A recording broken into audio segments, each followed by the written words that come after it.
Assalamualaikum warahmatullahi wabarakatuh. Perkenalkan, nama saya Deden Nafisatul Badiah dari Prodi PAI. Di sini saya akan melanjutkan materi etika Islam yaitu tentang aktualisasi akhlak dalam kehidupan sehari-hari, yaitu mencakup media sosial, berpakaian, berbicara, dan meminta izin. Nah, sebelum masuk ke materi, saya ingin mengajak teman-teman untuk membayangkan sebuah pohon yang besar dan rindang. Pohon tersebut memiliki akar yang kuat, batang yang kokoh, dan buah yang manis.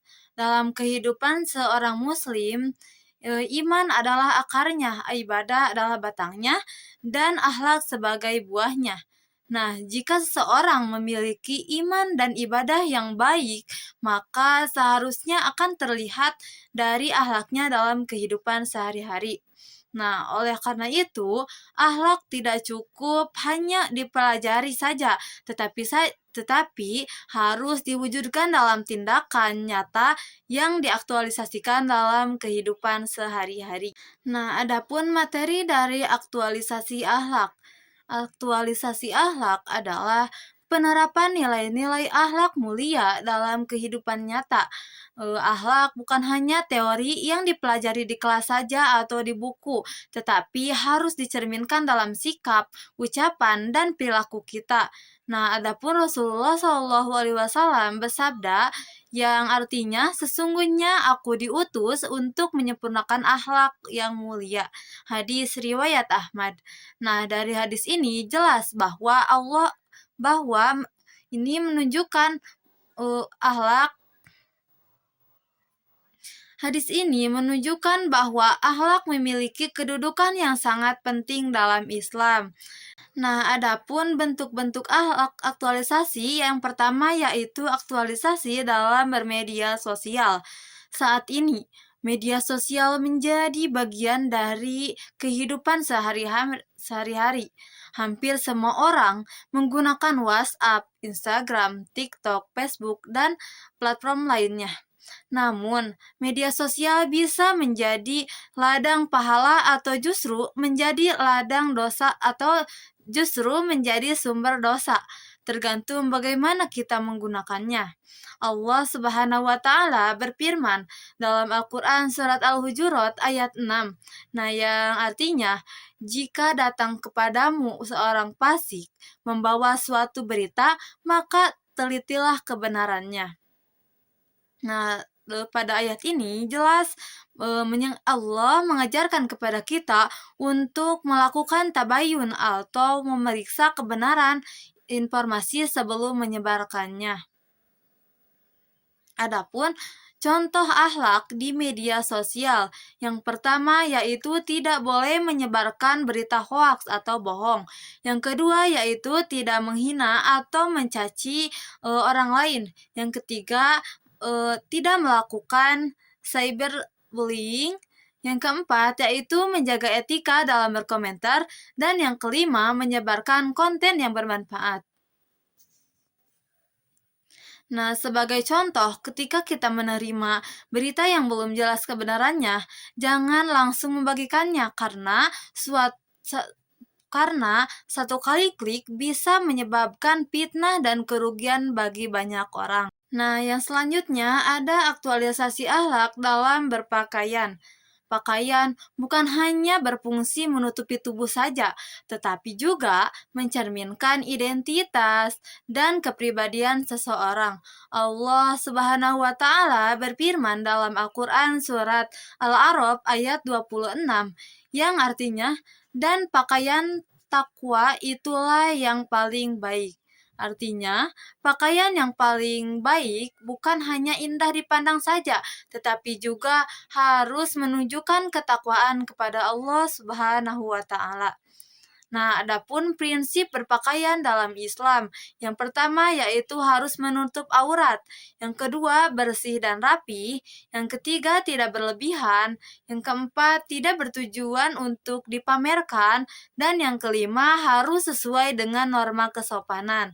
Nah, misalnya saat kita menghadiri sekolah, kampus, atau acara keagamaan, kita memakai pakaian yang sopan dan rapi sebagai bentuk penghormatan kita kepada diri sendiri dan orang lain. Nah, adapun aktualisasi akhlak dalam berbicara, lisan adalah salah satu nikmat Allah yang harus dijaga dengan baik.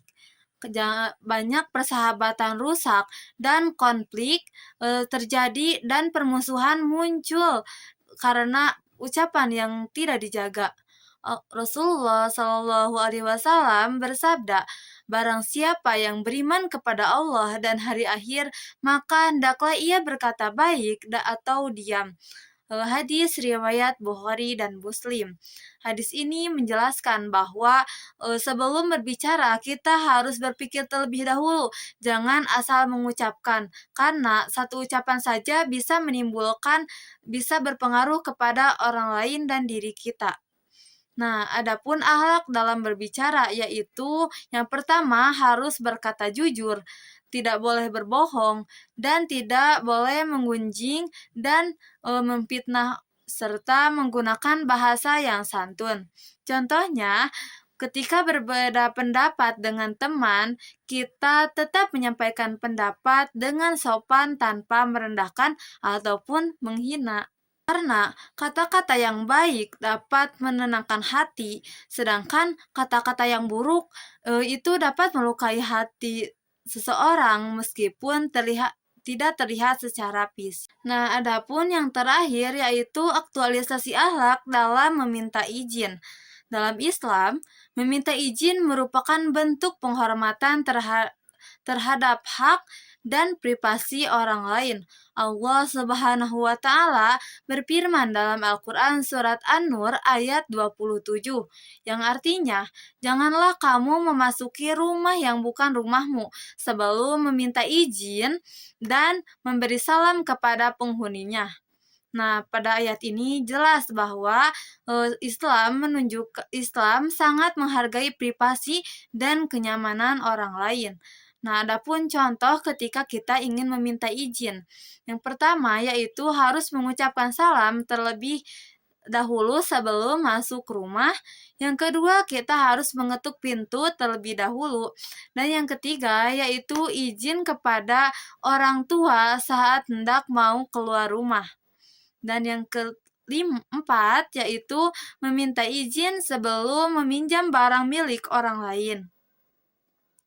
Nah, kebiasaan meminta izin ini akan menumbuhkan rasa hormat, sopan santun, dan saling menghargai dalam kehidupan bermasyarakat. Nah, kesimpulannya dapat kita pahami bahwa akhlak bukan hanya dipelajari saja, tetapi harus diamalkan dalam kehidupan sehari-hari.